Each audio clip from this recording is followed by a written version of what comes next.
सुबह का समय था। घर में हल्की सी रोशनी फैल रही थी, लेकिन आज का माहौल कुछ अलग था।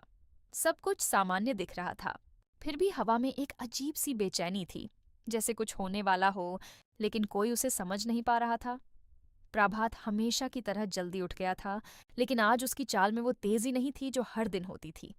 वो चुपचाप बैठा था, जैसे किसी गहरी सोच में डूबा हुआ हो। उसकी आंखों में एक अजीब सी खालीपन थी, जैसे वो किसी फैसले तक पहुंच चुका हो, लेकिन उसे किसी से कहना नहीं चाहता। वसुंधा ने दूर से उसे देखा। उसे लगा कि आज प्रभात कुछ अलग है। उसने पास जाकर पूछा, सब ठीक है ना? प्रभात ने हल्की सी मुस्कान दी, लेकिन वो मुस्कान दिल से नहीं थी। उसने बस इतना कहा, हाँ, सब ठीक है।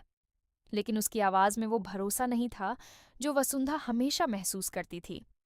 वसुंधा कुछ पल के लिए चुप हो गई, जैसे वो कुछ समझने की कोशिश कर रही हो, लेकिन फिर उसने खुद को समझा लिया कि शायद वो ज्यादा सोच रही है।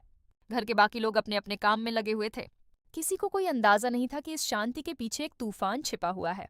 प्रभात सबके बीच था, लेकिन फिर भी अलग थलग लग रहा था। उसने हर किसी को ध्यान से देखा, जैसे वो उन पलों को याद में बसाना चाहता हो। उसकी नजरें हर चेहरे पर थोड़ी देर के लिए रुकतीं और फिर आगे बढ़ जातीं। ये सब इतना हल्का था कि कोई नोटिस नहीं कर पाया, लेकिन अगर ध्यान से देखा जाता तो साफ दिखता कि ये कोई आम दिन नहीं था। नाश्ते की मेज पर भी आज खामोशी ज्यादा थी। प्रभात बहुत कम बोल रहा था। जब भी कोई उससे कुछ पूछता, वो छोटे छोटे जवाब देता। वसुंधा बार बार उसे देख रही थी, जैसे वो उसके अंदर चल रही बातों को पढ़ना चाहती हो। लेकिन प्रभात हर बार नजरें चुरा लेता, जैसे वो नहीं चाहता था कि कोई उसके दिल की बात समझे। अचानक प्रभात उठ खड़ा हुआ। उसने बिना किसी खास वजह के कहा कि उसे बाहर जाना है। ये सुनकर सबको थोड़ा अजीब लगा, क्योंकि उसने ना तो कोई प्लान बताया और ना ही कोई जरूरी काम। वसुंधा ने फिर पूछा, अभी इतनी सुबह? प्रभात ने सिर हिलाया और कहा, बस थोड़ा काम है, जल्दी आ जाऊंगा। लेकिन उसकी आवाज में एक अजीब सी जल्दबाजी थी, जैसे वो रुकना नहीं चाहता। जाते जाते उसने एक बार फिर पूरे घर को देखा। उसकी नजरें दरवाजे, दीवारों और उन चीजों पर गईं जिनसे उसकी यादें जुड़ी थीं। वो पल बहुत छोटा था, लेकिन बहुत गहरा था, जैसे वो सब कुछ अपने दिल में समेट रहा हो। वसुंधा ने उस पल को महसूस किया, लेकिन वो उसे समझ नहीं पाई। दरवाजा बंद हुआ और प्रभात घर से बाहर चला गया। उसके जाने के बाद घर में वही सब कुछ था, लेकिन फिर भी कुछ खाली सा लग रहा था। वसुंधा के मन में एक अजीब सी बेचैनी बढ़ने लगी। उसे बार बार लग रहा था कि कुछ गलत है, लेकिन उसके पास कोई वजह नहीं थी। इसी बीच एक छोटी सी बात सामने आई। टेबल पर प्रभात का फोन कुछ सेकंड के लिए बजा, लेकिन फिर बंद हो गया। किसी ने उस पर ध्यान नहीं दिया, लेकिन अगर देखा जाता तो शायद कुछ समझ में आता, जैसे कोई अधूरी कहानी पीछे छूट गई हो। वसुंधा खिड़की के पास खड़ी होकर बाहर देखने लगी। सड़क पर सब कुछ सामान्य था, लेकिन उसके दिल में सवाल बढ़ते जा रहे थे। आखिर क्या बात है? ये सवाल उसके मन में बार बार आ रहा था, लेकिन जवाब कहीं नहीं था। दूसरी तरफ प्रभात की चाल तेज होती जा रही थी। वो कहीं पहुंचने की जल्दी में था। उसके चेहरे पर अब वो शांति नहीं थी, बल्कि एक तरह का दबाव था, जैसे समय उसके हाथ से निकल रहा हो और उसे कुछ पूरा करना हो। घर में सब कुछ सामान्य चलता रहा, लेकिन उस सामान्य के अंदर एक असामान्यता छिपी हुई थी। वसुंधा बार बार दरवाजे की तरफ देखती, जैसे उसे इंतजार हो कि प्रभात अभी लौट आएगा और सब ठीक हो जाएगा। लेकिन समय बीतता जा रहा था और वो इंतजार लंबा होता जा रहा था। कभी कभी जिंदगी में कुछ पल ऐसे होते हैं जो उस समय बहुत छोटे लगते हैं, लेकिन बाद में वही पल सबसे बड़े सवाल बन जाते हैं। आज का दिन भी वैसा ही था। हर छोटी बात, हर छोटी नजर, हर छोटा फैसला, सब कुछ मिलकर एक बड़ी कहानी बनने वाला था। और शायद ये सिर्फ एक दिन की शुरुआत नहीं थी, ये एक ऐसे सफर की शुरुआत थी जो सबकी जिंदगी बदलने वाला था। घर के अंदर अब भी वही रोज जैसा माहौल था, लेकिन वसुंधा के मन की बेचैनी अब बढ़ती जा रही थी।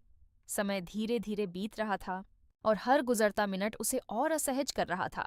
उसने कई बार दरवाजे की तरफ देखा, जैसे उसे उम्मीद हो कि अभी प्रभात वापस आएगा और सब ठीक हो जाएगा। लेकिन दरवाजा वैसे ही बंद रहा और सन्नाटा धीरे धीरे और गहरा होता गया। अचानक घर का फोन बजा। आवाज इतनी तेज थी कि सब चौंक गए। वसुंधा ने जल्दी से फोन उठाया। दूसरी तरफ से किसी अनजान आदमी की आवाज थी, जो थोड़ा घबराया हुआ लग रहा था। उसने कुछ शब्द कहे, लेकिन वो शब्द वसुंधा के कानों में साफ नहीं पड़े। उसने फिर पूछा, क्या कहा आपने? इस बार जो जवाब आया, उसने जैसे उसकी दुनिया ही रोक दी। वो वहीं खड़ी रह गई। उसके हाथ से फोन धीरे धीरे नीचे गिर गया। उसके चेहरे पर एकदम सन्नाटा छा गया, जैसे उसकी सारी भावनाएं एक पल में खत्म हो गई हों। घर के बाकी लोग उसके पास दौड़ कर आए और पूछने लगे कि क्या हुआ, लेकिन वसुंधा के पास कोई शब्द नहीं थे। उसकी आंखें खाली हो गई थीं और होंठ कांप रहे थे। कुछ सेकंड बाद उसने बहुत धीमी आवाज में कहा, प्रभात। और फिर उसकी आवाज रुक गई। सबके दिल की धड़कन तेज हो गई। किसी ने फोन उठाया और दोबारा बात की। जैसे जैसे सच सामने आता गया, घर का माहौल बदलता गया।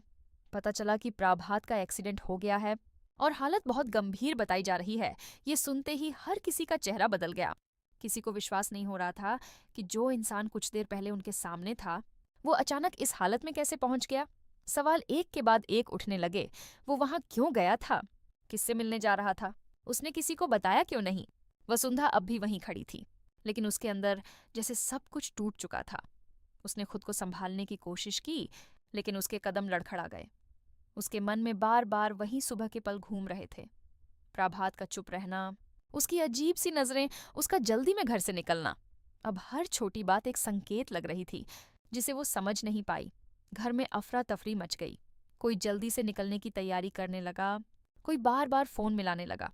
लेकिन इस भाग दौड़ के बीच एक डर सबके मन में था। क्या अब भी समय है? क्या सब कुछ ठीक हो सकता है?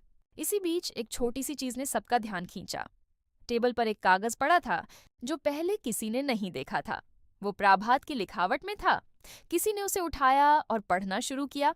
जैसे जैसे शब्द सामने आते गए, सबके चेहरे के भाव बदलते गए। उस कागज में कुछ ऐसी बातें लिखी थीं जो साफ कर रही थीं कि प्रभात किसी बहुत बड़ी परेशानी में था। उसने कुछ अधूरी बातें लिखी थीं, जैसे वो सब कुछ कहना चाहता था, लेकिन समय नहीं मिला। उसमें एक नाम भी था जो किसी के लिए भी जाना पहचाना नहीं था। और सबसे चौंकाने वाली बात ये थी कि उसमें एक लाइन लिखी थी, अगर मैं वापस नहीं आ पाया तो सच खुद सामने आ जाएगा। ये पढ़ते ही कमरे में सन्नाटा छा गया। अब ये सिर्फ एक एक्सीडेंट नहीं लग रहा था। ऐसा लग रहा था कि इसके पीछे कुछ और भी है, कुछ ऐसा जो अभी सामने नहीं आया है। वसुंधा ने कांपते हाथों से वो कागज लिया। उसकी आंखों में आंसू थे, लेकिन अब उनमें सिर्फ दर्द नहीं था, एक सवाल भी था। उसने धीरे से कहा, प्रभात ने ये सब मुझसे छुपाया क्यों? अब कहानी एक नए मोड़ पर आ चुकी थी। जो एक हादसा लग रहा था, वो अब एक रहस्य बन चुका था। और इस रहस्य का हर हिस्सा धीरे धीरे सबके सामने आने वाला था। अस्पताल का माहौल भारी था। हर तरफ बेचैनी और इंतजार था। वसुंधा और परिवार के बाकी लोग वहां पहुंचे, लेकिन किसी के पास सही जानकारी नहीं थी। डॉक्टर बार बार यही कह रहे थे कि हालत नाजुक है। हर गुजरते पल के साथ डर बढ़ता जा रहा था। वसुंधा एक कोने में खड़ी थी। उसकी नजरें दरवाजे पर टिकी हुई थीं। उसे बस एक ही उम्मीद थी कि प्रभा ठीक हो जाएगा और खुद सब कुछ बता देगा। लेकिन उसके मन के अंदर एक और आवाज थी जो उसे बार बार उस कागज की तरफ ले जा रही थी। उसने फिर से वो कागज निकाला और पढ़ने लगी। हर शब्द अब पहले से ज्यादा गहरा लग रहा था। उस नाम के बारे में सोचते हुए उसे एहसास हुआ कि उसने ये नाम पहले कभी नहीं सुना। तो आखिर वो कौन था और प्रभात उससे मिलने क्यों जा रहा था? इसी बीच एक और खबर सामने आई। किसी ने बताया कि एक्सीडेंट वाली जगह पर कुछ अजीब चीजें मिली थीं, जैसे कि ये सिर्फ एक साधारण हादसा नहीं था। कुछ लोगों ने कहा कि वहां एक और गाड़ी भी थी जो घटना के बाद गायब हो गई। ये सुनते ही सबके मन में शक और गहरा हो गया। क्या ये सच में एक्सीडेंट था या फिर कुछ और? क्या प्रभात किसी साजिश का हिस्सा बन गया था? वसुंधा के अंदर अब डर के साथ साथ हिम्मत भी आ रही थी। उसने तय किया कि वो सच जानकर ही रहेगी। उसने अपने आंसू पोंछे और मन ही मन कहा, जो भी सच है मैं उसे सामने लाऊंगी। उसी समय डॉक्टर बाहर आए। सबकी सांसें रुक गईं। कुछ पल के लिए सब शांत हो गया।